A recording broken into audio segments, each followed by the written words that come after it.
세계 명작 읽기 변신 프란츠 카프카 지음.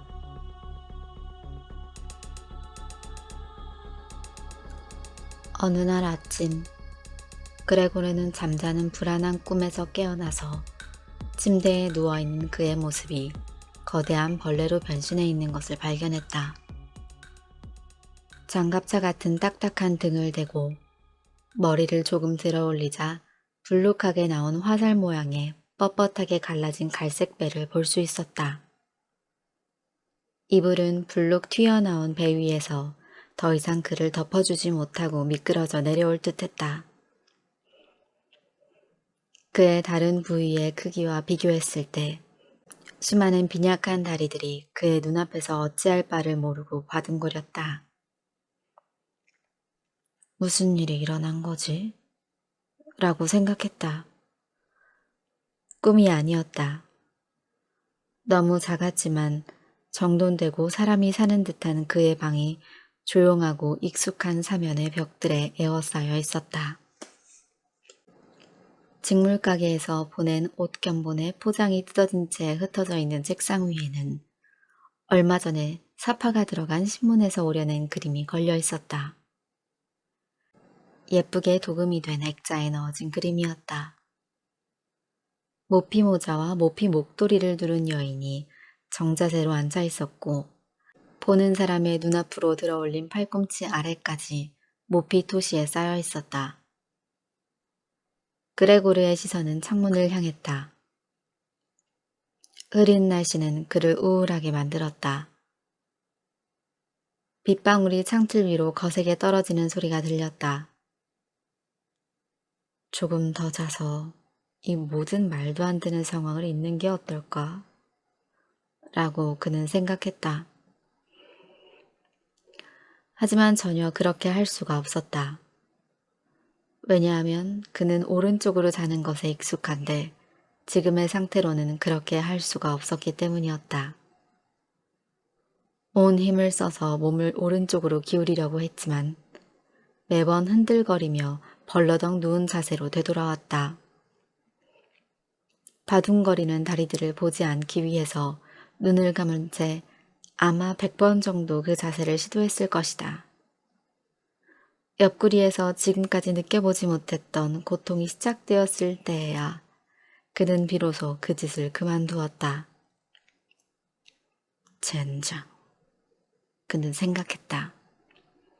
왜 이리 피곤한 직장을 선택했지? 날마다 출장이니.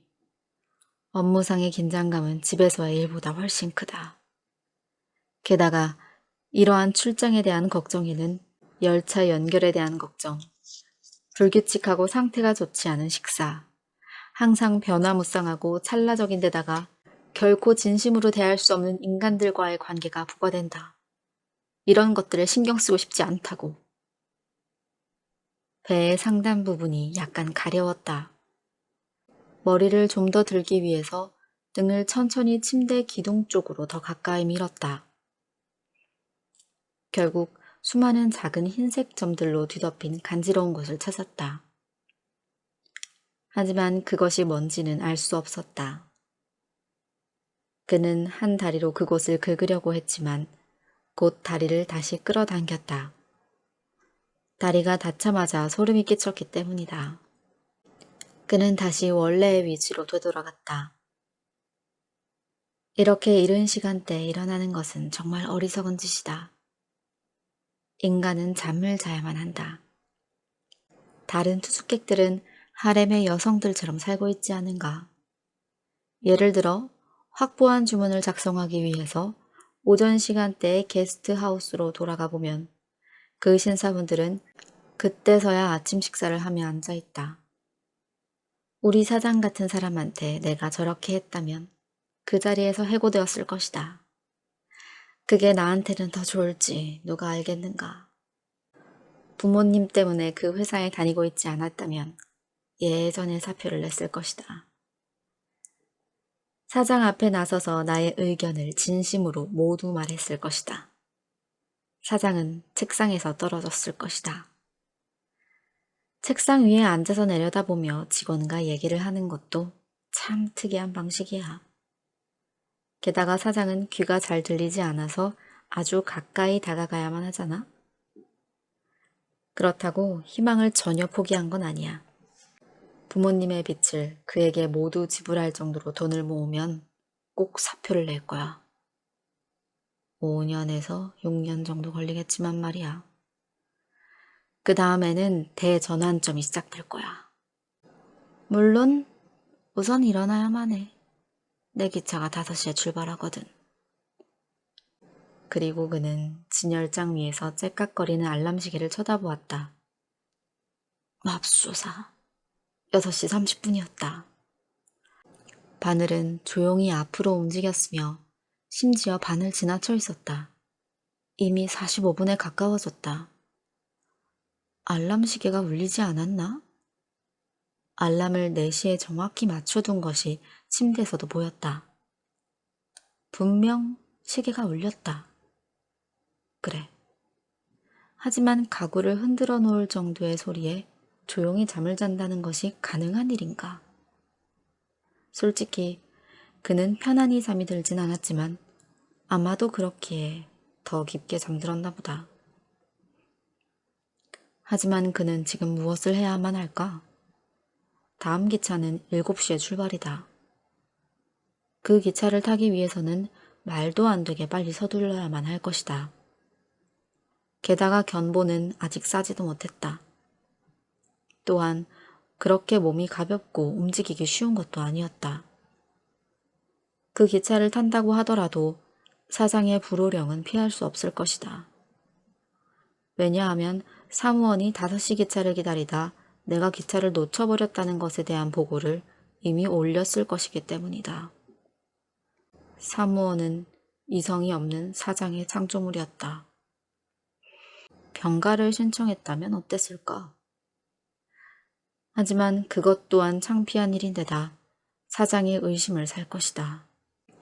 왜냐하면 그레고르는 5년간 근무하면서 한 번도 아팠던 적이 없었기 때문이다. 분명 사장은 의료보험회사 의사와 함께 올 것이며 게으른 아들 때문에 부모님 탓을 할 것이다. 그리고 아주 건강하지만 단지 일하기 싫어하는 자들만 존재하는 것으로 여기는 의료보험회사 의사의 언급만으로 모든 이의 제기는 묵살될 것이다. 이런 경우에는 의사가 아주 부당한 것일까? 실제로 그레고르는 긴 수면으로 인해 오는 잠에 취했을 때의 과한 무기력 외에는 아주 건강했고 심지어 엄청나게 배가 고팠다. 그가 침대에서 벗어나려고 결심할 새도 없이 이러한 모든 것을 서둘러서 생각하고 있을 때 침대 발치 쪽 문을 누군가 조심스럽게 두드렸다. 알람 시계는 6시 45분을 가리키고 있었다. 그레고르? 엄마가 불렀다. 6시 45분이야. 출발해야 하지 않니? 부드러운 음성. 그레고르는 자신이 대답하는 목소리를 들었을 때 기겁했으며 그 목소리는 오인할 여지가 없이 그의 예전의 목소리였지만 그 목소리에는 밑에서부터 나오는 듯한 뭔가 절제되지 않고 고통이 따르는 삑 소리가 섞여 있어서 처음에만 단어들이 명확하게 들렸으며 울리는 잔향에서는 단어들이 파괴되면서 사람들이 제대로 들었을지 짐작도 못할 정도였다. 그레고르는 자세하게 대답하고 싶었으나 이런 상황이다 보니 알았어요. 엄마 고마워요. 이미 일어났어요. 라고 말할 수밖에 없었다. 문이 나무로 만들어져서 그레고르의 음성에서 나타난 변화를 밖에서는 아마도 알아차리지 못한 듯했다. 왜냐하면 엄마는 이러한 설명으로 안심하고 신발을 끌며 사라졌기 때문이다. 하지만 이 짧은 대화를 통해서 다른 가족 구성원들은 그레고르가 예상과 달리 아직 집에 있다는 것에 주목했다. 아버지가 연문에서 약하긴 하지만 주먹으로 노크를 했다. 그레고르! 그레고르! 아버지가 불렀다. 도대체 무슨 일이니? 그리고 잠시 후에 그는 다시 한번 좀 더 낮은 목소리로 재촉했다. 그레고리! 다른 옆문에서는 여동생이 나지막하지만 걱정스러운 목소리로 물었다. 그레고르? 몸이 좋지 않아? 뭐 필요한 거라도 있어? 양옆을 향해 그레고르는 대답했다. 그 옷 준비가 끝나. 아주 세심하게 발음을 하면서 각각의 단어들 사이에 긴 쉼을 두어 그의 목소리에서 두드러지는 모든 흉한 느낌을 빼내려고 했었다. 아버지는 아침 식사를 하러 돌아가셨지만 여동생은 속삭였다. 그레고르, 그레고르, 문 열어. 부탁이야. 하지만 그레고르는 문을 열 생각이 없었다. 그러면서 집에 있는 동안에도 밤에는 모든 문을 잠그는 여행하면서 얻게 된 조심성에 감탄했다. 우선 그는 방해받지 않고 조용히 일어나 옷을 입고 무엇보다도 아침 식사를 하고 싶었다. 그 다음에 어떻게 할지를 생각하려고 했다. 왜냐하면 침대에서 계속 생각한다고 이성적인 결론을 끌어낼 수 없기 때문이었다. 그는 익숙하지 않은 자세로 침대에 누워 있었기 때문에 생긴 가벼운 통증을 느꼈다고 생각했고, 그 통증은 일어나게 되면 단순한 착각으로 밝혀질 것이었다. 그는 오늘의 상상이 점차적으로 어떻게 소멸될지 기대가 되었다. 그가 생각하기로 목소리의 변화는 외근 직원의 직업병인 감기의 초기 증상이라는 데는 의심의 여지가 없었다. 이불을 떨어뜨리는 것은 아주 간단했다. 숨을 쉬어 배를 조금 부풀리니 이불은 저절로 떨어졌다. 하지만 더 이상은 어려웠다. 그가 너무나도 넓적했기 때문이다. 일어서기 위해서는 팔과 손이 필요한데 그는 수많은 다리들만 가지고 있었다. 게다가 그것들은 끊임없이 사방으로 움직이며 스스로 통제할 수 없는 다리들이었다.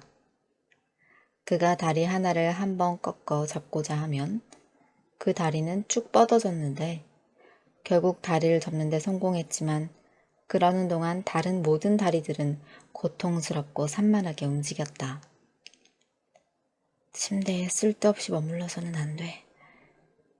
그레고르는 혼잣말을 했다. 우선 그는 그의 몸 아랫부분을 움직여 침대를 벗어나고자 했다. 하지만 이 아랫부분을 아직 본 적이 없고 그것에 대해 제대로 상상할 수 없기 때문에 움직이기 아주 어려울 것이라고 판단했다. 그의 예상대로 움직임은 너무 느렸고 결국 그는 거의 미칠 지경이 되어서 온 힘을 다하여 아무 생각 없이 몸을 앞으로 밀쳤다.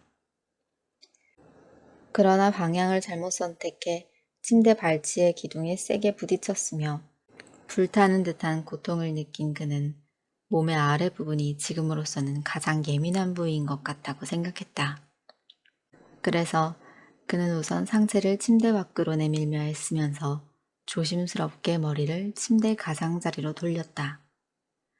이것은 쉽게 되었고 몸의 넓이가 넓고 무거운데도 결국 몸체가 천천히 머리 돌아가는 방향으로 따라갔다.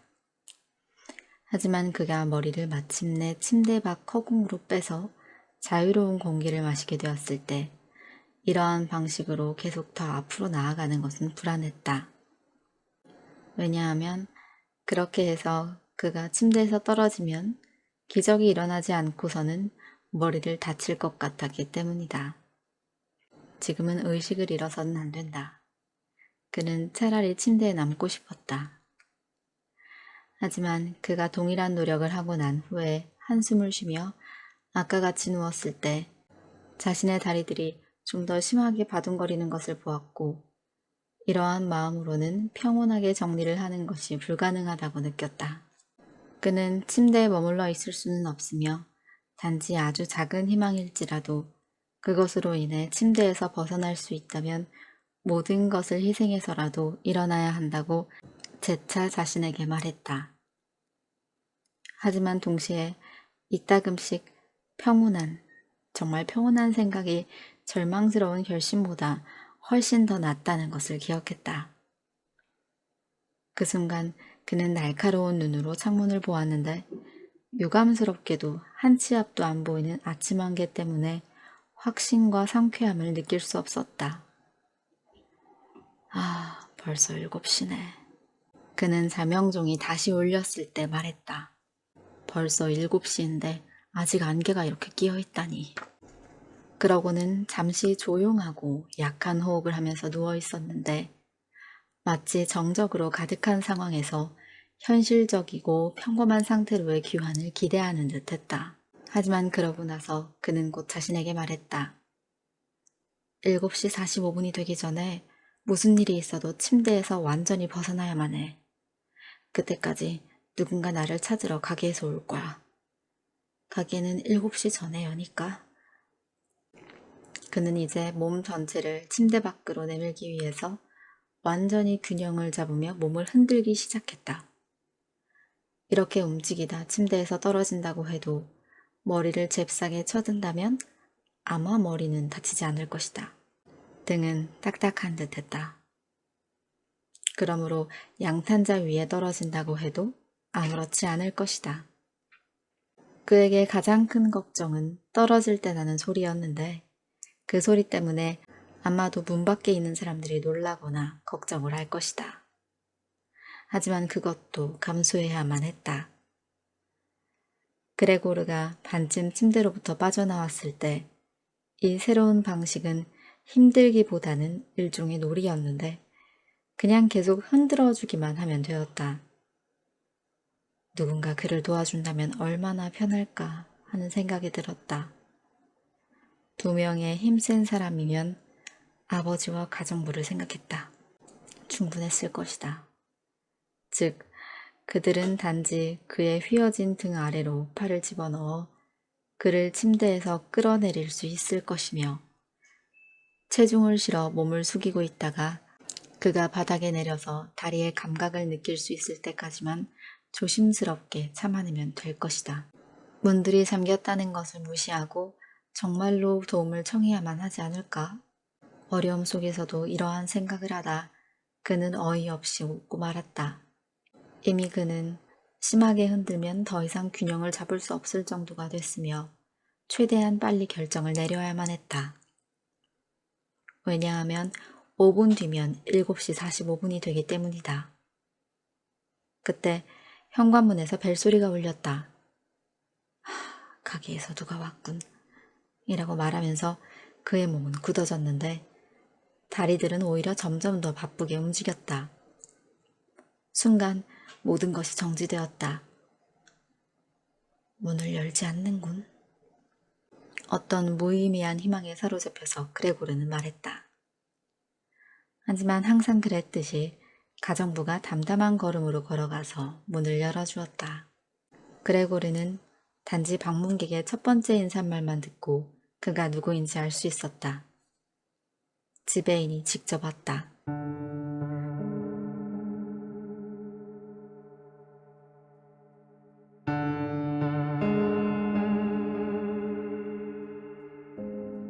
왜 그레고르만 아주 작은 실수에도 엄청난 의혹을 제기하는 회사에 근무하게 되었는가?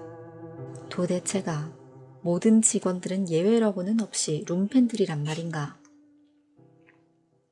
단지 아침에 몇 시간을 가게를 위해 일하지 못하게 되었다고 해서 양심의 가책을 받아 아둔하게 되고 침대에서 일어날 수 없던 상황이었던 충실한 직원이 그들 중에는 없었단 말인가? 견습생에게 알아보라고 하면 충분하지 않은가? 이러한 질문들이 필요할 때 지배인이 직접 와야만 하는지, 그리고 이러한 의심이 가는 사건을 조사할 때는 지배인이 자신만의 판단만이 믿을 수 있다는 것을 아무것도 모르는 가족들에게 직접 와서 보여줘야만 하는가? 이러한 생각을 하다 보니 흥분해서 그는 있는 힘을 다해 침대에서 벗어나고자 흔들거렸다. 엄청난 쿵 소리가 났지만 예상했던 것만큼 큰 소리는 아니었다. 그가 떨어지면서 낸 소리는 양탄자 때문에 조금 약해졌다. 또한 그레고르가 생각한 것보다 등은 더 탄력적으로 반응했다. 그렇기에 모두를 놀라게 할 정도로 커다란 소리가 난 것은 아니었다. 단지 균형을 유지하지 못해 바닥에 머리를 부딪히고 말았다. 그는 분하고 고통스러워서 양탄자의 머리를 마구 비볐다. 안에 뭔가가 떨어졌어요. 라고 왼쪽 옆방에 있는 지배인이 말했다.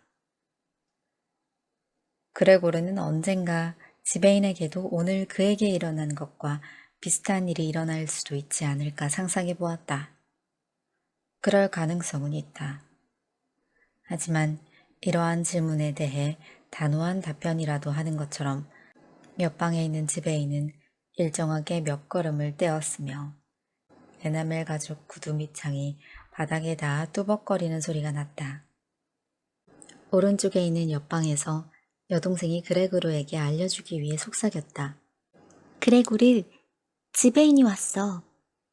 알고 있어. 라고 그레고르는 그쪽 방향으로 말했지만 여동생이 들을 수 있도록 아주 크게 목소리를 높일 수 없었다. 그레고르? 아버지가 왼쪽 옆방에서 말했다. 지배인님이 오셨단다. 네가 왜 이른 아침 기차로 출근하지 않았는지 알고 싶어 하시는구나. 뭐라고 답을 해야 할지 모르겠구나. 너와 개인적으로 직접 이야기를 하고 싶어 하신다. 자, 이제 문을 열도록 해라. 방안이 지저분한 것은 이해하실 분인 듯하구나. 그러는 동안 잠자씨, 좋은 아침입니다. 라고 지배인은 친근하게 불렀다. 아버지가 문가에서 여전히 말을 하는 동안 어머니는 지배인에게 말했다. 몸이 안 좋은가 봐요, 지배인님. 절 믿어주세요. 그렇지 않다면 왜 그레고르가 기차를 놓쳤을까요? 우리 애는 일 외에는 어떤 것도 생각하지 않아요. 저녁 때는 집 밖으로 한 번도 나가지 않아서 화가 나기도 한답니다. 8일 동안 시내에 있었지만 매일 저녁 때에는 집에만 있었죠. 우리와 함께 식탁에 앉아서 조용히 신문을 읽거나 차량 운행 시간표를 들여다봤어요.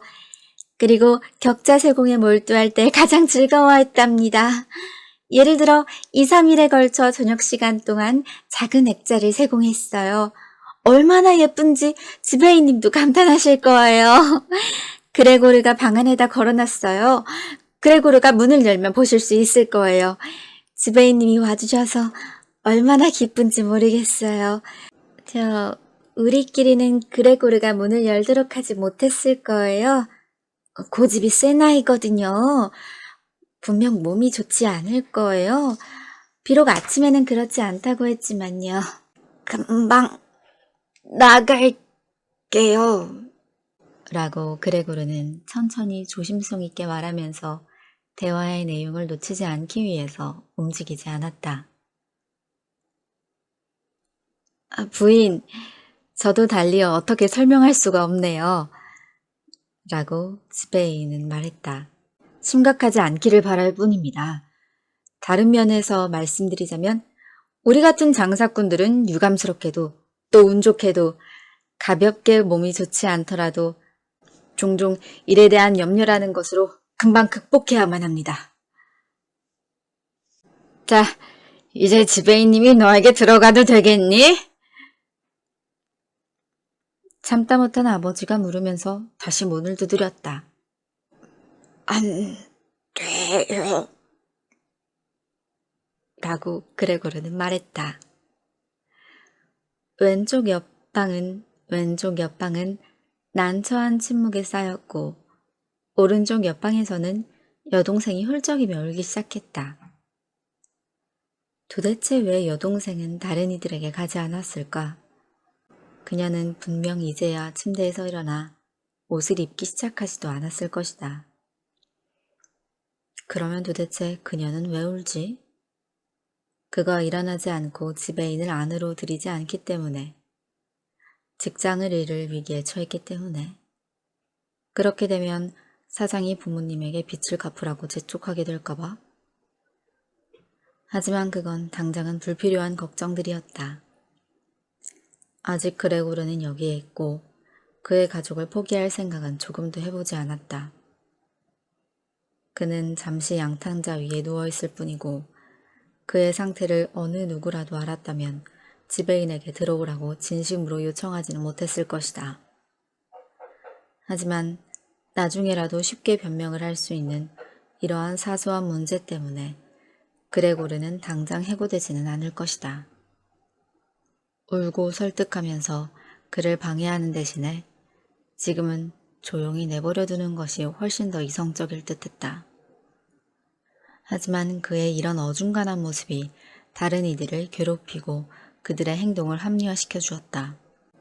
잠자씨! 지배인은 격양된 목소리로 불렀다. 무슨 일인가요?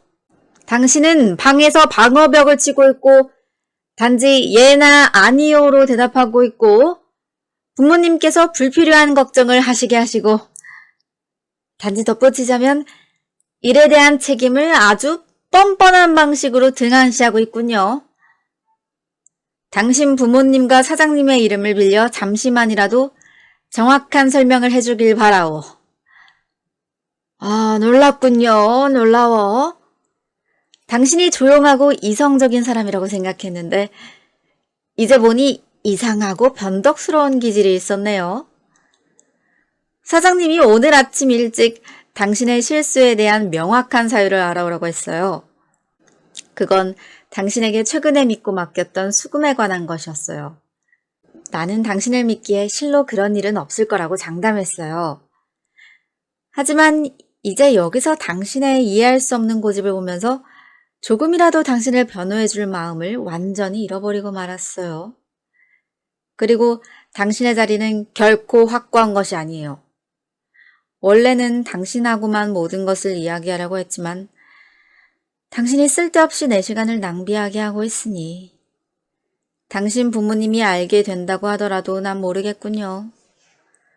최근 당신의 실적 또한 그렇게 만족스럽지 못해요.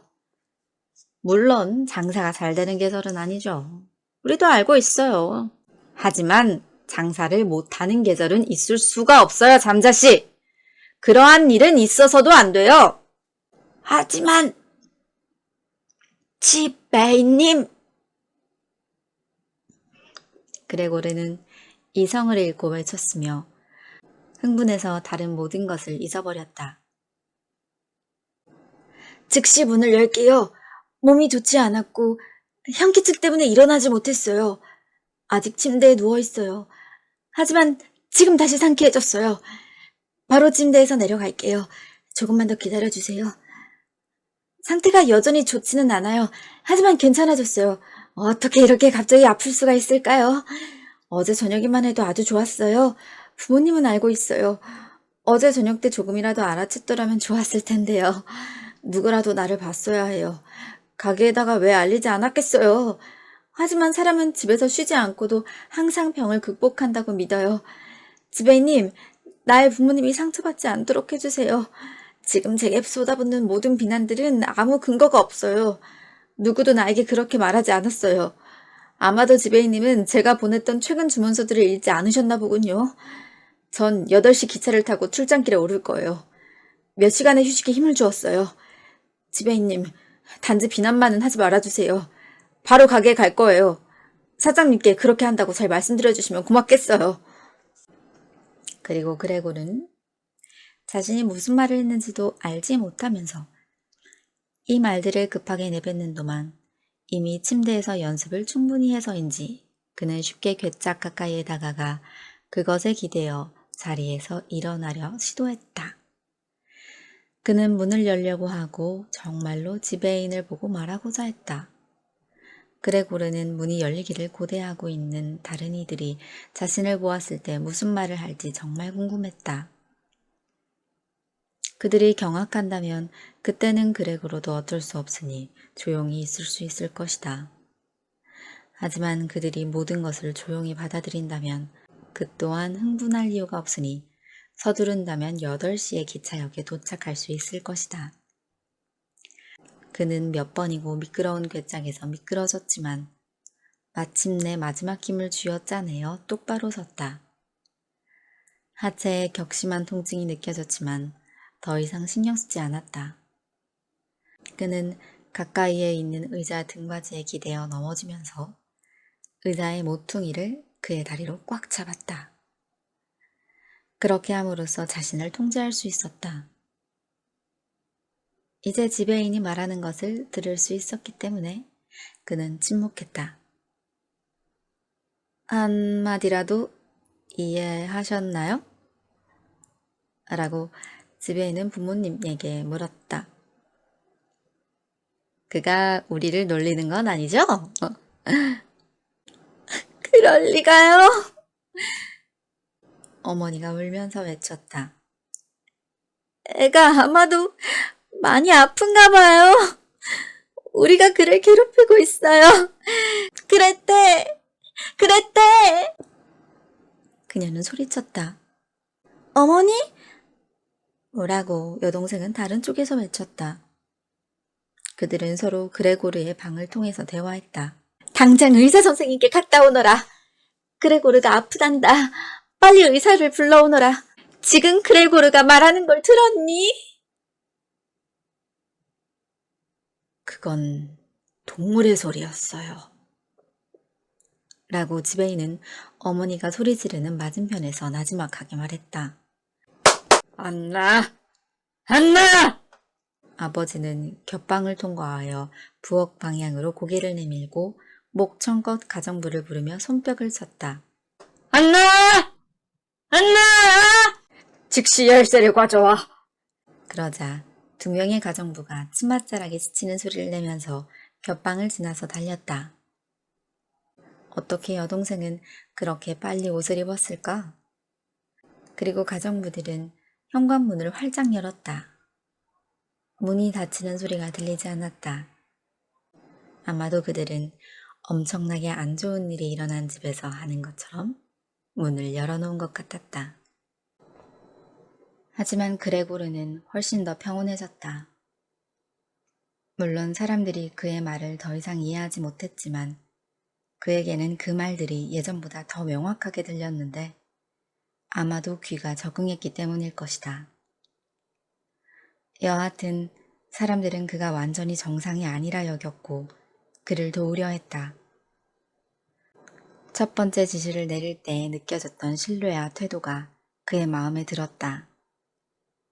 그는 다시 인간들의 영역으로 포함되는 것처럼 느꼈고 의사든 열쇠공이든 가리지 않고 그들이 대단한 일을 해주기를 바랬다. 그리고 다가오는 결정적인 대화를 위해 가능한 명쾌한 목소리를 내기 위해서 받은 기침을 했다. 물론 조용히 하려고 노력했는데 왜냐하면 이러한 기침 소리 또한 인간의 그것과 다르게 들릴 수 있기 때문이다. 그레고르는 이러한 소리를 구별할 엄두가 더 이상 나지 않았다. 옆방에는 그 사이에 완전한 정적이 감돌았다. 아마도 부모님은 지배인과 함께 식탁에 앉아서 귓속말을 하거나 모두들 문 앞에 기대어 귀를 기울이고 있을 것이었다. 그레고르는 천천히 의자를 문으로 밀어다 놓고 문에다 몸을 기대어 문가에 똑바로 멈췄다. 다리의 동그란 부분에는 약간의 점액이 있었다. 그리고 그곳에서 잠시 힘들어서 쉬었다. 곧 그 다음에 입으로 열쇠 구멍에 꽂혀있는 열쇠를 돌리기 시작했다. 유감스럽게도 그는 원래 이빨이 없는 듯했다. 그렇다면 무엇으로 열쇠를 잡아야 할까? 하지만 턱은 확실히 그것을 잡을 만큼 강했다. 턱의 힘으로 그는 실제로 열쇠를 움직였는데 그 때문에 어딘가 상처가 난 것 같았다. 왜냐하면 그의 입에서 흘러나온 갈색의 액체가 열쇠 위로 흘러서 바닥에 뚝뚝 떨어지고 있었기 때문이다. 그러나 그는 개의치 않았다. 들어보세요. 라고 옆방에서 지배인이 말했다. 그가 열쇠를 돌리고 있어요. 그것은 그레고르에게 엄청난 격려가 되었다. 하지만 아버지와 어머니를 포함한 모두가 그를 응원해야만 했다. 좋았어, 그레고르! 라고 그들은 외쳐야만 했다. 조금만 더! 열쇠구멍 가까이! 이러한 모든 그의 노력이 모두를 긴장 속에서 집중시킨다는 생각을 하면서 그는 젖먹던 힘까지 다 짜서 의식을 잃을 정도로 입을 악물었다. 열쇠가 돌아가면서 그의 몸도 열쇠를 따라 돌아갔다. 그는 단지 입으로만 자신의 몸을 가누고 있었다. 필요에 따라서는 열쇠에 매달리기도 하다가 몸무게를 이용하여 그것을 아래로 눌렀다. 마침내 철커덕.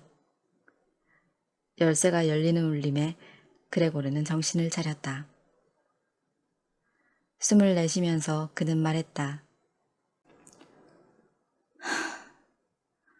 열쇠공은 필요하지 않아. 그리고 문이 완전히 열리도록 머리로 문을 밀었다. 그가 이러한 방식으로 문을 열었기 때문에 꽤 넓게 문이 열렸다.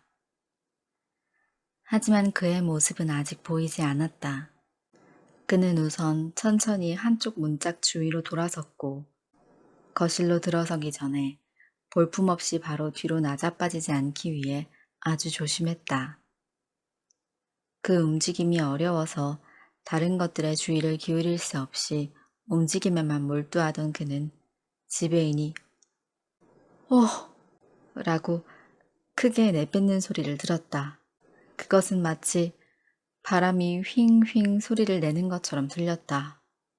이제 그도 문가에 서 있는 지배인을 보았는데 그는 벌린 입을 손으로 막은 채 천천히 뒤로 물러났다. 보이지 않는 어떤 힘이 그를 내모는 것 같았다. 어머니는 그녀는 지배인이 있는데도 불구하고 밤새 풀어져 헝클어진 머리로 서 있었다. 우선 손을 포개어 아버지를 바라보았고 이어서 그레고르에게 두 걸음 다가갔다가 그녀를 에워싼 펼쳐진 치마 중앙에 쓰러졌는데 그녀의 가슴에 얼굴을 아주 깊숙이 숙였다. 아버지는 그레고르를 방으로 다시 밀어넣기라도 할 것 같은 저기에 가득 찬 표정으로 주먹을 쥐었고 불안하게 거실을 둘러보다가 손으로 눈을 가리고 그의 거대한 가슴이 흔들릴 정도로 울었다. 그레고르는 더는 거실로 나오지 못하고 꽉 잠겼던 문짝에 기대었다. 단지 반만 보인 상체 위로 그의 머리는 기울어져 있었고 그런 모습으로 그는 다른 사람들을 쳐다보았다. 그러는 동안 밖은 훨씬 환해졌다. 다른 쪽 거리에는 마주하고 서 있는 끝없는 회색과 검은색 집들의 단면이 명확하게 보였다. 그것은 병원이었다. 전방으로 튀어나온 단단하고 규칙적인 창문이 있는 곳이었다. 여전히 비가 내리고 있었고 빗방울은 그냥 보기에도 낱낱이 땅으로 떨어지고 있었는데 각 빗방울은 굵고 뚜렷했다. 아침 식사를 하고 미처 치우지 못한 많은 그릇이 식탁에 놓여 있었다. 아버지에게 아침 식사는 하루 식사 기간 중 가장 중요한 때이고 몇 시간 동안 다양한 신문을 읽는 시간이었기 때문이다. 맞은편 벽에는 군대 시절 그레고르의 사진이 걸려 있었다. 사진 속에 그는 소위였다. 자세와 유니폼에 대해 최대한 경의를 표하는 모습의 그는 검에다 손을 얹고 근심 없이 웃고 있었다. 거실로 향하는 문은 열려 있었고 거기에서는 현관문도 열려 있는 것이 보였고 그 문을 통해서 앞마당과 아래로 향하는 계단을 볼 수 있었다. 이제 그만. 그레고르는 말하면서 많은 사람 중에서 그가 유일하게 평정을 유지하고 있다는 것을 알아차렸다. 곧바로 옷을 입을 거예요. 견본품을 모두 싸서 출발할 거예요. 내가 출발하도록 도와줄 거죠? 그렇게 할 거죠? 자, 지배인님 보세요. 전 고집불통이 아니고 일하는 것을 좋아해요. 출장은 힘들지만 출장을 가지 않을 수 없잖아요. 지배인님, 대체 어디로 가시는 거예요? 가가이로요? 그런가요? 당신은 모든 것을 사실대로 보고하실 건가요? 누구에게나 일을 할 수 없는 상황이 올 수 있잖아요. 제발 예전의 저의 실적을 생각해주세요. 어려움을 극복하고 난 다음에 확실히 더 성실해지고 열심히 일하게 되는 시기가 있잖아요. 제가 사장님께 너무나도 충실한 직원이라는 것을 지배인님도 잘 아시잖아요. 한편으로 부모님과 여동생이 걱정돼요. 제가 어려움에 빠져 있기는 하지만 다시 잘 극복할 수 있을 거예요. 하지만 현재의 상황보다 더 어렵게 만들지는 말아주세요. 가게에서 제 편이 되어주세요. 사람들이 영업사원을 좋아하지 않는다는 건 알고 있어요. 영업사원은 많은 돈을 벌고 멋진 삶을 산다고 생각하고 있어요. 이러한 선입견을 바꿀 특별한 일은 없는 것 같아요. 하지만 지배인님은 그 부분에 대해서 다른 직원들보다, 아니, 믿고 말하는 것이지만 사장님보다도 더 나은 통찰력을 가지고 계시잖아요? 사업가인 사장님은 위치 때문에 피고용인에게 불리한 판단을 하잖아요.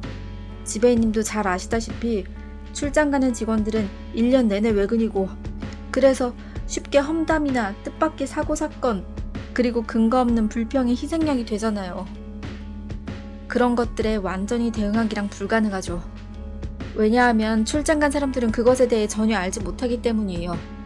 출장을 마치고 너무 지쳐서 집에서 쉬고 있을 때 자신의 몸에 원인을 알 수 없는 나쁜 결과가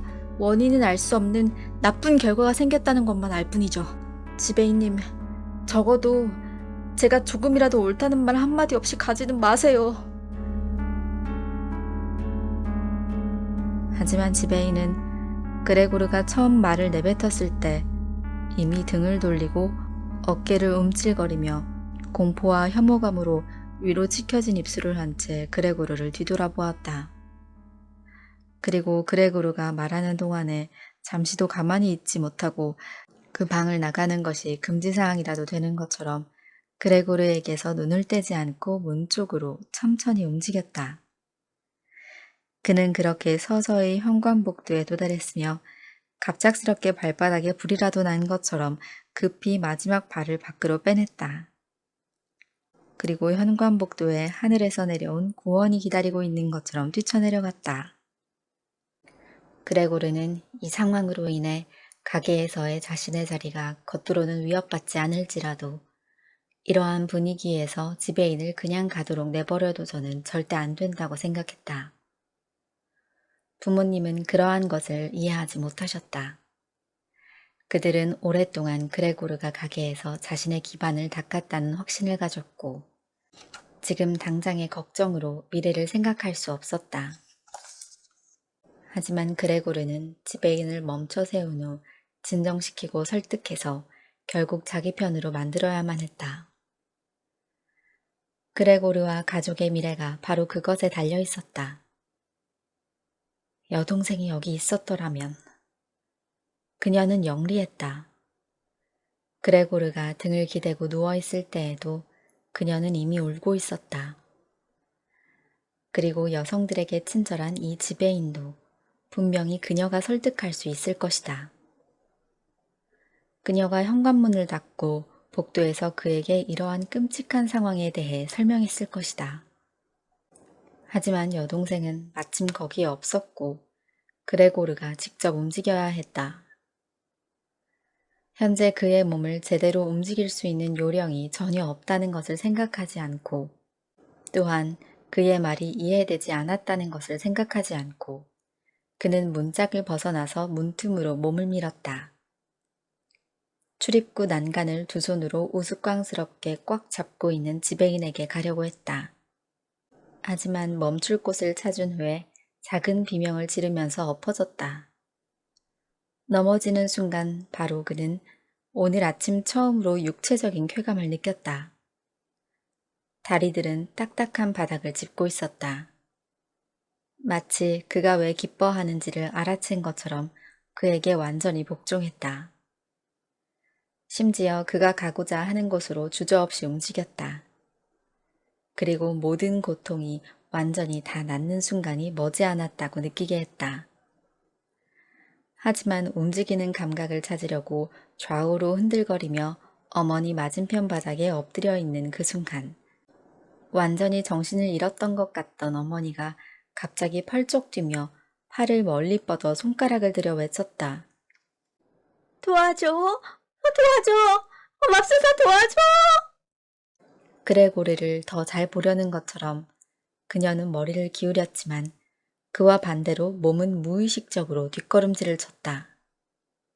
뒤에 식탁이 있다는 것을 잊어버린 그녀는 식탁 위에 그대로 주저앉아 버렸다. 그 위에 차려진 커피 주전자가 엎어져 커피가 양탄자 위로 한꺼번에 쏟아졌는데도 그녀는 전혀 알아채지 못했다. 어머니, 어머니, 그레고르가 나지막하게 말하고 그녀를 올려다 보았다. 그는 잠시 지배인을 잊어버렸다. 그러다 흐르는 커피를 본 그는 몇 번이고 턱으로 헛되이 커피 주전자를 잡으려 했었다. 그 모습을 보고 어머니는 다시 소리를 지르며 식탁에서 벗어나 그녀 앞으로 급하게 오는 아버지 품에 안겼다. 하지만 그레고르는 부모님을 상대할 시간이 없었다. 지배인이 이미 계단 위에 있었기 때문이다. 그는 난간에 턱을 괴고 마지막으로 뒤돌아보았다. 결국 그레고르는 최대한 안전한 자세로 그를 따라잡기 위해서 도움닫기를 했다. 지배인도 뭔가를 예상했는지 여러 개의 계단을 한 번에 뛰어내려가면서 사라졌다. 라고 외치는 비명이 집 계단 전체에 울려 퍼졌다. 유감스럽게도 이런 식으로 도망친 지배인의 모습이 이제까지 상대적으로 침착하던 아버지를 완전히 흥분시킨 듯했다. 왜냐하면 그는 지배인을 쫓아 달려가지도 않고 그레고르가 지배인을 쫓아가는 것을 막지도 않는 대신 오른손으로 지배인의 지팡이를 잡고 왼손으로 식탁의 신문을 가지고 와서 발을 구르고 그레고르에게 지팡이와 신문을 휘두르면서 그의 방으로 몰아가기 시작했기 때문이었다. 그레고르의 어떠한 요청도 들어주려 하지 않고 어떠한 부탁도 이해받지 못했기에 그는 순종하듯 머리를 돌리려 했지만 아버지는 점점 더 세게 발을 구를 뿐이었다. 어머니는 차가운 날씨에도 불구하고 저쪽에서 창가에 기대어 열린 창밖으로 얼굴을 내밀고 눈물을 감추듯 손으로 얼굴을 가렸다. 골목길과 계단집 사이에는 바람이 불어 창문 커튼이 바람에 날렸고 식탁 위의 신문들이 버석거리다 몇 장은 바닥 위로 떨어졌다.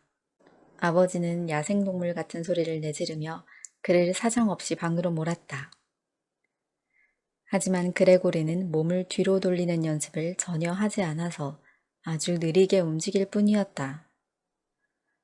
몸을 돌릴 수 있다면 그는 바로 그의 방으로 갔을 것이다. 그는 느려 터진 회전 동작이 아버지의 인내심을 없애 어느 순간이라도 아버지가 지팡이로 그의 등이나 머리에 치명타를 가할까 두려웠다. 하지만 그레고르에게는 다른 방법이 없었다. 왜냐하면 그가 뒷걸음질을 칠 때에는 방향을 제대로 잡는 방법을 아직 모른다는 사실을 깨달았기 때문이다. 그렇게 그는 불안한 마음으로 아버지를 곁눈질하면서 가능한 한 빨리, 하지만 실제로는 아주 천천히 돌기 시작했다. 아버지는 그의 의도를 알아챘는지 그를 방해하지 않고 다만 이리저리 회전하는 방향을 멀리 떨어져서 지팡이 끝으로 가리켰다. 아버지의 이 참을 수 없는 쉬 소리만 없다면. 그레고르는 그 소리에 완전히 당황했다. 쉬 소리 때문에 거의 미칠 지경에 이르렀을 때 그는 완전히 돌아섰다.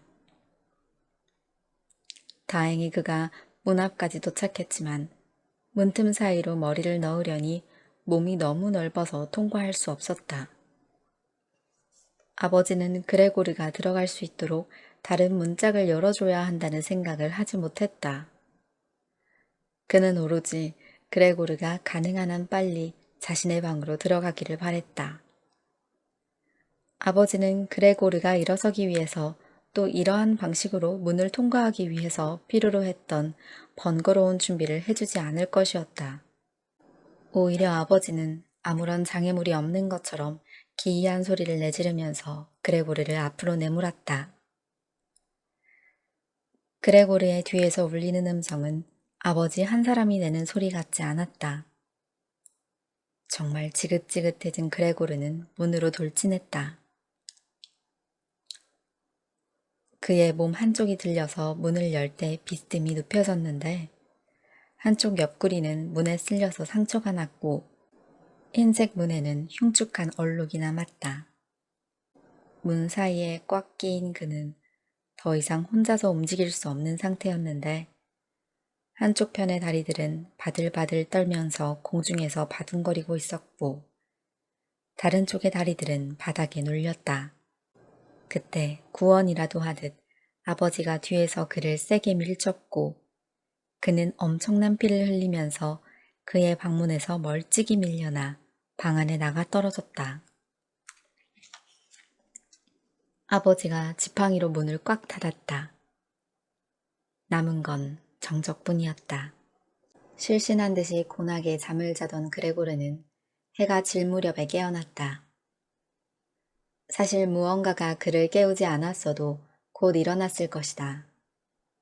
왜냐하면 숙면으로 충분한 휴식을 취한 것처럼 느꼈기 때문이다. 하지만 도망치는 듯한 발걸음 소리와 현관 복도로 난 문을 조심스럽게 닫는 소리에 깨어났다. 가로등의 불빛이 천장 위에서 가구의 높은 부분까지 희미하게 비추었지만 그레고르가 있는 아래는 어두웠다. 천천히 그는 서툰 더듬이질을 하면서 무슨 일이 일어나는지 보기 위해서 문 쪽으로 배를 밀며 움직였다. 그의 왼쪽 옆구리에는 길게 째져 불쾌하게 당기는 흉터가 생긴 듯한 데다 모든 다리가 절뚝거렸다. 더군다나 한쪽 발은 오전에 있었던 사건 때문에 심하게 다쳐서 제대로 움직이지 못하고 바닥에 질질 끌렸다. 옆구리 한쪽만 상처가 났다는 것은 거의 기적 같았다. 문가에 도착해서 그레고르는 자신이 무엇에 이끌렸는지 비로소 알아챘다. 그것은 음식 냄새였다. 그의 눈앞에 흰 빵 조각들이 떠있는 우유가 가득 찬 그릇이 놓여 있었다. 그는 너무나도 기뻐서 거의 웃을 뻔했고 아침과는 달리 엄청나게 배가 고팠기 때문에 그릇에 머리를 처박다시피 하며 우유를 먹기 시작했다. 하지만 이내 실망하며 머리를 들었다. 일단 아픈 왼쪽 옆구리 때문에 음식을 먹기 어려웠고 숨을 헐떡이며 온몸을 움직여야만 먹을 수 있었다. 우유가 전혀 맛이 없었다. 예전에는 가장 즐겨 마시던 것이었고 분명히 여동생이 들여놨을 것인데도 말이다. 그는 반항하듯 그릇을 등지고 방의 가운데로 기어돌아갔다. 그레고르는 문 틈새로 거실에 가스등이 켜있는 것을 보았다. 보통 이런 저녁 시간에는 아버지가 석간신문을 어머니와 여동생에게 큰 소리로 읽어주곤 했는데 지금은 아무 소리도 들리지 않았다. 아버지가 신문을 낭독하는 것을 여동생이 항상 그에게 얘기해주고 편지에 썼기에 그레고르는 알고 있었는데 최근에는 그런 일이 없었다. 분명 집안에 아무도 없는 건 아니었지만 주위는 조용했다. 다들 왜 이렇게 정적 속에서 사는 거지? 라고 그레고르는 중얼거렸고 그의 앞에 펼쳐진 어둠을 바라보다가 문득 부모님과 여동생이 이렇게 아름다운 집에서 생활할 수 있도록 애쓴 것에 대해 자부심을 느꼈다. 하지만 지금 이 모든 고요와 부와 만족이 자신에게 닥친 끔찍한 일로 인해 끝나야만 하나 비극적인 생각에 빠져들지 않기 위해서 그레고르는 방 안에서 왔다 갔다 하며 움직이기 시작했다. 긴 저녁 시간을 보내고 있는데 잠깐 동안 양옆의 문이 한 번씩 작게 열렸다가 급히 닫혔다. 누군가 들어오려다가 주저했을 것이다. 그레고르는 거실로 향한 문 앞에 서서 주저하는 사람을 어떻게든 들어오게 하려 했다. 들어오지 않더라도 적어도 누구인지는 알고 싶었다. 하지만 문은 더 이상 열리지 않았고 그레고르는 헛되이 기다렸다.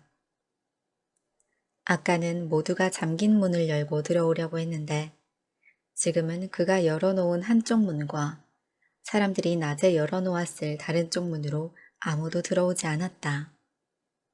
심지어 열쇠가 밖에 꽂혀 있는데도.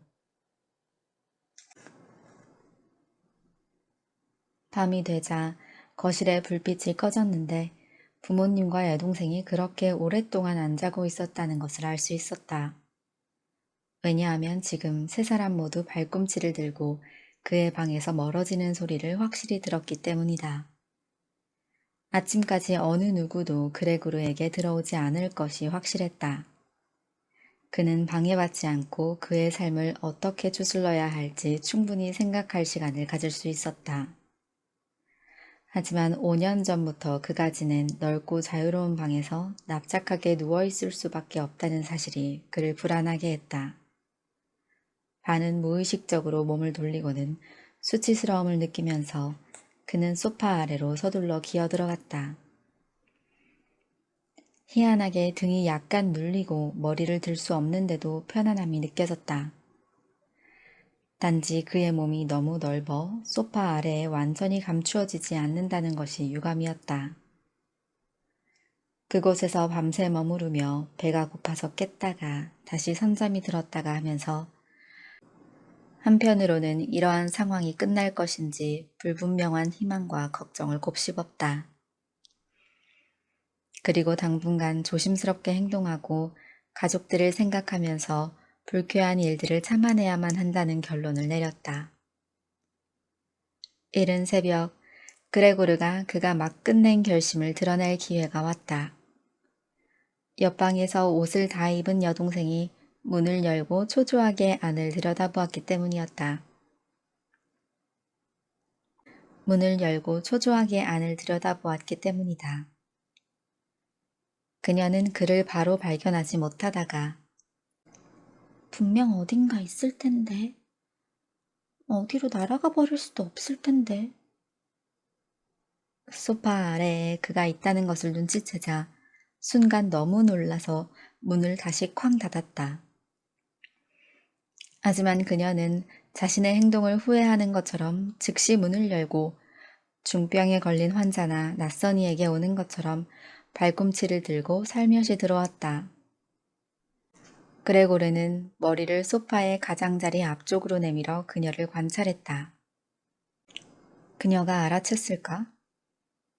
그가 배가 고팠음에도 우유를 내버려 두었다는 것을. 그의 입맛에 맞는 다른 음식을 가져올까?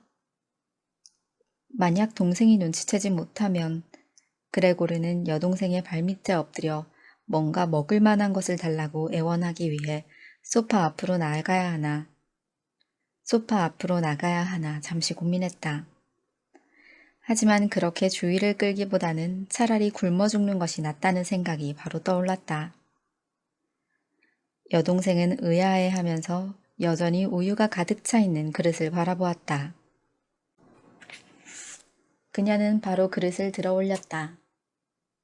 물론 맨손이 아니라 걸레로 짚고 들고 나갔다. 그레고르는 그녀가 우유 대신 무엇을 가져올지 몹시 궁금했고 이런저런 추측을 했다. 하지만 여동생이 고민 끝에 그에게 가져온 것은 결코 예측할 수 없는 것들이었다. 그녀는 그의 입맛을 시험하기 위해서 선택할 수 있는 모든 것들을 펼친 신문지에 담아서 가져왔다. 거기에는 오래돼 반은 썩은 야채, 저녁 식사 후 남는 바람에 딱딱하게 굳은 하얀 소스가 덕지덕지 묻은 뼈, 몇 개의 건포도와 아몬드, 그레고르가 이틀 전에 먹을 수 없다고 말한 치즈, 마른 빵, 버터 발린 빵, 그리고 버터가 발리고 소금을 뿌린 빵이 있었다. 그리고 그레고르가 사용할 것이라고 그녀가 정해놓은 그릇을 놓고 거기다 물을 부었다. 세심한 그녀는 그레고르가 그녀 앞에서는 먹지 않으리라는 것을 알아채고 서둘러 문을 닫고 나갔으며 심지어 열쇠를 돌려 잠갔다.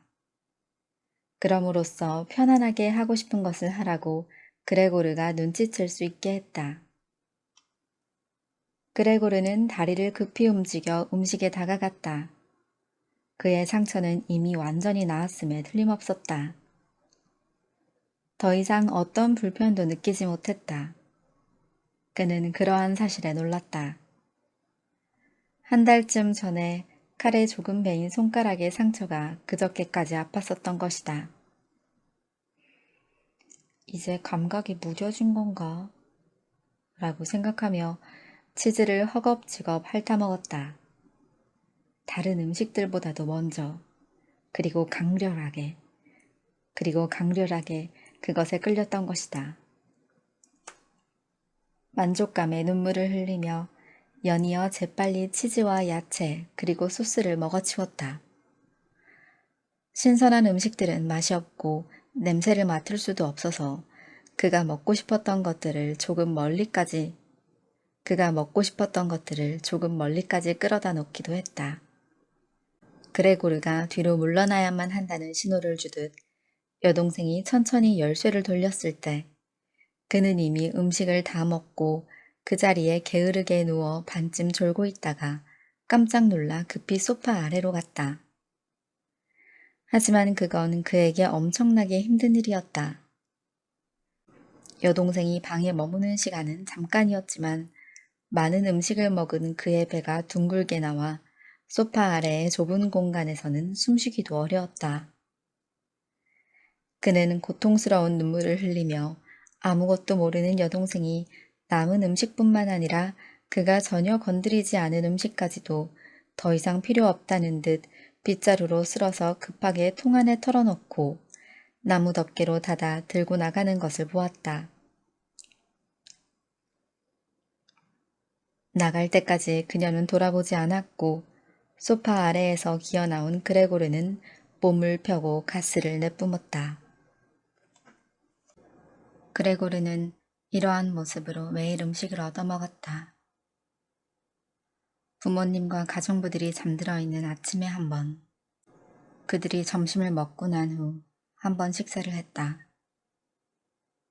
점심 식사 후 부모님은 잠시 낮잠을 잤고 여동생은 가정부들을 심부름 보냈다. 분명히 그녀는 그레고르가 굶어 죽기를 원하지는 않았지만 그가 먹는 것을 사람들이 알고 소문을 퍼뜨리는 것을 참을 수 없었을 것이다. 그렇게 여동생은 가족들에게 조금이라도 슬픔을 안기지 않으려 했다. 그녀도 실제로 충분히 고통받고 있었기 때문이다.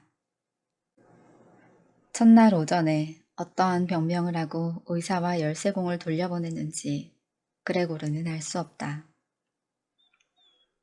어느 누구도 그의 이야기를 이해하지 못했다. 아무도, 여동생까지도 그가 사람의 말을 이해할 수 있으리라고는 미처 생각하지 못했다. 그래서 그는 여동생이 그의 방에 왔을 때 깊은 한숨과 하나님을 찾는 기도를 듣는 걸로 만족해야만 했다. 그녀가 나중에 모든 것에 익숙해졌을 때 완전하게 익숙해질 수는 없겠지만 그레고르는 여동생이 하는 말에 담긴 친절한 의도를 가끔 알아차렸다. 그가 음식을 먹고 그릇을 비웠을 때 오늘은 맛이 좋았나 보네 라고 그녀는 말했지만 점점 더 슬픈 듯이 말하는 경우가 많아졌다. 그냥 그대로네. 그레고르는 직접 새로운 상황을 겪을 수는 없었지만 많은 사실을 옆방에서 엿들었고 작은 소리라도 들리면 그쪽으로 난 문으로 달려가서 몸 전체를 기댔다. 이틀 내내 식사 시간마다 어떻게 처신을 해야 할지에 관해 서로 의논하는 소리가 들렸다. 하지만 식사 시간 외에도 똑같은 주제로 얘기하는 소리가 자주 들렸는데 적어도 2명의 가족이 항상 집에 머물러 있기 때문이다. 아마 어느 누구도 혼자 집에 머물러 있기를 원하지 않았을 것이며 어떠한 경우라도 집을 전체 다 비울 수는 없었을 것이다. 가정부 한 명도 첫 잔날에 바로 어머니 앞에 무릎을 꿇고 바로 해고해달라고 호소했다. 그리고 15분 후 작별 인사를 하며 가정부는 자신을 해고시킨 일이 그녀에게 최고의 자비를 베푸는 듯 감사해했고 눈물까지 흘렸다. 그리고 그녀는 누구에게도 이 집에서 일어난 일에 대해 조금도 발설하지 않겠다고 맹세했다.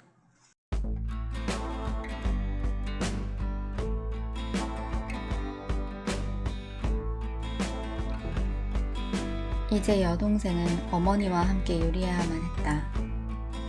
물론 가족들은 거의 먹지 않았기 때문에 그렇게 많은 수고를 하지는 않았다. 한 사람이 다른 사람에게 음식을 먹으라고 헛되이 권했지만 매번 고맙지만 충분히 먹었어. 혹은 비슷한 대답 외에는 들리지 않았다. 아마도 물도 거의 마시지 않았을 것이다. 종종 여동생이 아버지에게 맥주를 마실 건지 물었고 자신이 가져오겠다고 나섰다. 아버지가 고민하면서 침묵하자 그녀는 집사에게 맥주를 들려보내겠다고 했지만 아버지는 결국 아니야! 라고 크게 말했고 가족들은 더 이상 그것에 대해 얘기하지 않았다. 첫째 날 아버지는 이미 전 재산 상태와 전망을 어머니와 여동생에게 말했다.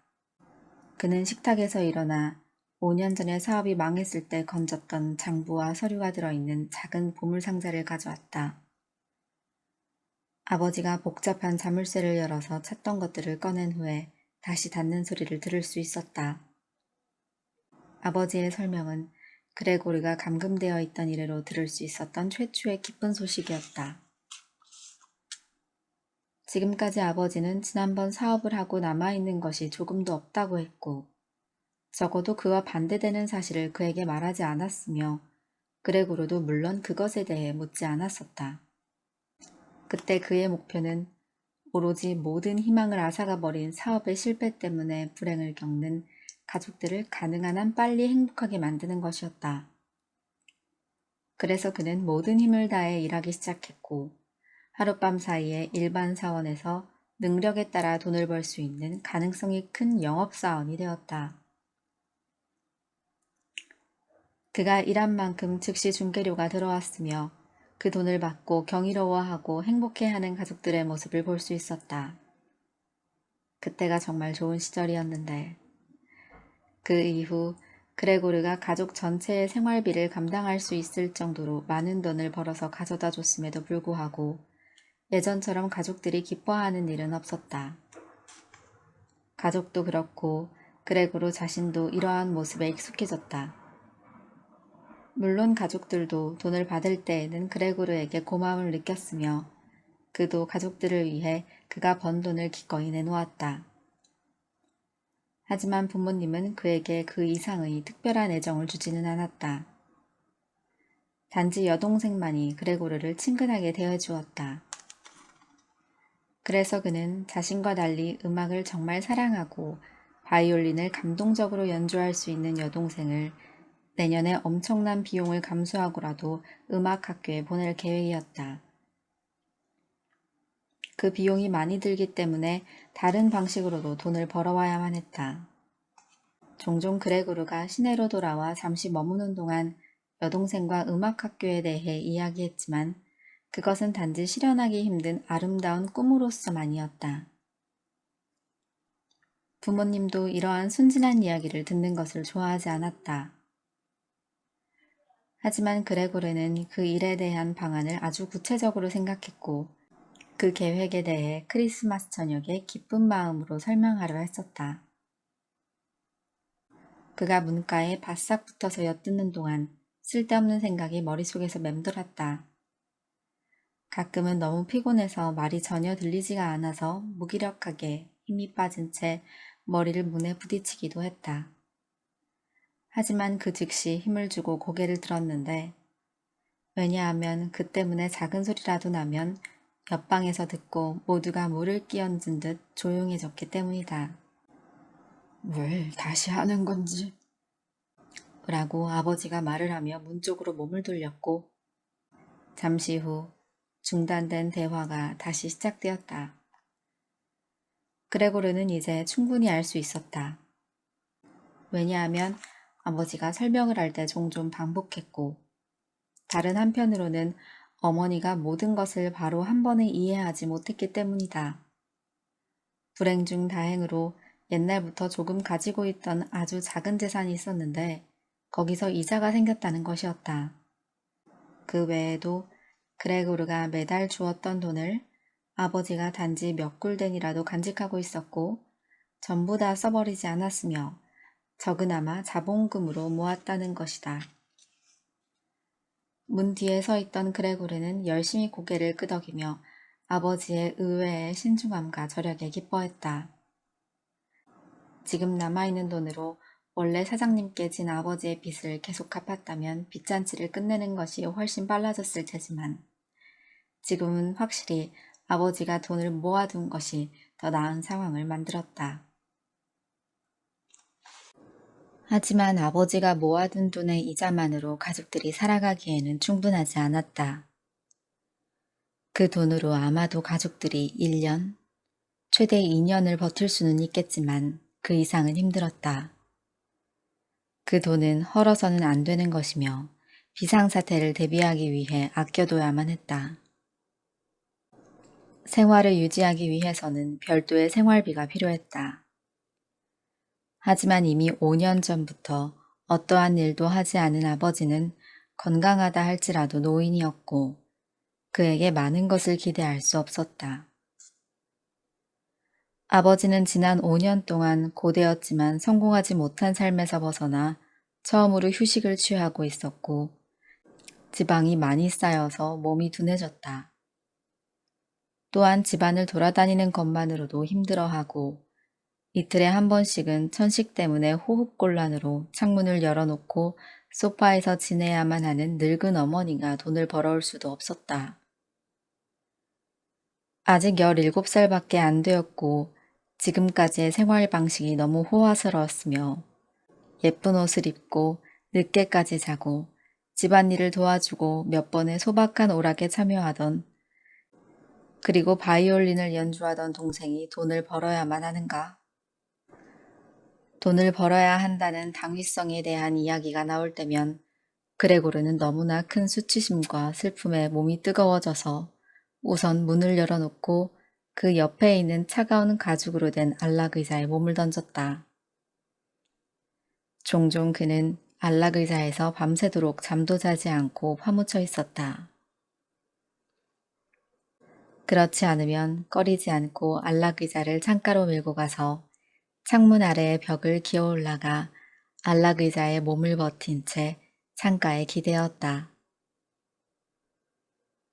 예전에 창밖을 바라보면서 느꼈던 해방감을 기억하면서 왜냐하면 실제로 날이 갈수록 조금씩 멀리 있는 것들이 그의 눈에 점점 불명확하게 보였기 때문이다. 예전에는 너무나 자주 보였던 맞은편 병원도 더 이상 전혀 보이지 않았다. 그가 조용하지만 도시 한가운데에 있는 샤로텐 거리에 살고 있다는 것을 정확히 기억하지 못했다면 회색빛의 하늘과 땅이 분간한 데는 황무지를 보고 있다고 믿어도 되었을 것이다. 세심한 여동생은 딱 2번 의자가 창가에 놓여 있는 것을 보았을 뿐인데 그 이후로 방을 청소한 후에 매번 의자를 다시 정확하게 창가로 밀었고 심지어 안쪽에 있는 창문을 열어놓기까지 했다. 그레고르가 여동생과 대화할 수 있고 그녀가 그를 위해 하는 일들에 감사를 표할 수 있다면 그는 그녀가 해주는 일을 좀 더 가벼운 마음으로 받아들이거나 견딜 수 있었을 것이다. 하지만 그렇지 않았기에 그는 힘들었다. 여동생은 분명 고통스러운 이 모든 일을 가능한 짊어지려 했다. 시간이 지나갈수록 당연히 그녀도 이 일에 익숙해지고 있었지만 그레고르는 점점 모든 것을 훨씬 더 정확하게 알게 되었다. 그녀가 들어오는 것이 그에게는 끔찍한 일이었다. 다른 때에는 모두에게 그레고르의 방을 보이지 않기 위해서 끝없이 주의를 기울이는 그녀는 방에 들어서자마자 문을 닫을 새도 없이 곧바로 창가로 달려갔다. 그러고는 거의 질식이라도 할 것처럼 다급히 창문을 열고 추위도 아랑곳 없이 깊은 숨을 들이마시고 내뱉었다. 이러한 뜀박질과 소음으로 그녀는 그레고르를 매일 2번씩 놀라게 했다. 그 시간 동안 그는 소파 아래에서 떨면서 여동생은 힘드니까 그렇게 할 수밖에 없다고 자신을 달래곤 했다. 아마도 그레고르가 변신한 지 한 달쯤 되었을 것이다. 한 번은 그녀가 그날따라 조금 일찍 와서 그레고르와 마주쳤는데 그때 그는 움직이지 않고 똑바로 서서 창문 밖을 바라보고 있었다. 그는 자신이 그렇게 창가에 서서 그녀가 바로 창문을 열 수 없도록 방해했기 때문에 그녀가 들어오지 않으리라 예상은 했었다. 하지만 그녀는 들어서지 않았을 뿐만 아니라 심지어 뒤로 후다닥 물러서서 거칠게 문을 잠갔다. 낯선 이가 봤다면 그레고르가 숨어서 기다렸다가 그녀를 잡아먹을 거라고 생각했을 것이다.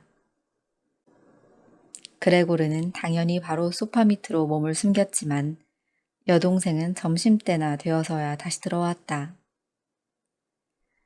그녀는 다른 때보다 훨씬 더 불안해 보였다.